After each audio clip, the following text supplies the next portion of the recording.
டே வாங்க வாங்க, இன்னைக்கு சிக்கன் பிரியாணி பண்ணலாமா? குக்கரில் பட்டை, கிராம்பு, ஏலக்காய், சோம்பு இதெல்லாம் நல்லா பொரிஞ்சதுக்கப்புறம் 2 மீடியம் சைஸ் பெரிய வெங்காயத்தை எடுத்திருக்கேன். அதை நல்லா ஸ்லைஸாக கட் பண்ணிவிட்டு இதோட சேர்த்து நல்லா வதக்கிக்கோங்க.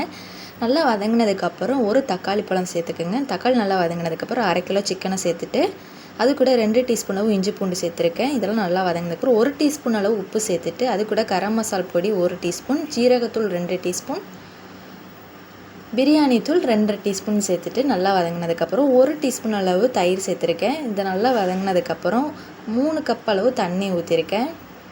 தண்ணி நல்லா கொதித்ததுக்கப்புறம் நம்ம எடுத்து வச்சுருந்த அரிசி இதோட சேர்த்துட்டு அது கூட நெய் சேர்த்துருக்கேன். அது கூட எலுமிச்சம்பழச்சாறு அரை பழத்தை புழிஞ்சு விட்டுருக்கேன்.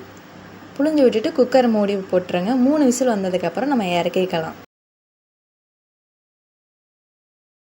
இன்னொன்று பண்ணுறதுக்கு மறந்துட்டேன். நம்ம பட்டை, கிராம்பு, ஏலக்காய் போட்டிருக்கோம் இல்லையா, அது கூடவே நம்ம கொத்தமல்லியும் புதினாவும் சேர்த்து நல்லா வதக்கிக்கணும். நான் அது போடுறதுக்கு மறந்துட்டேன்.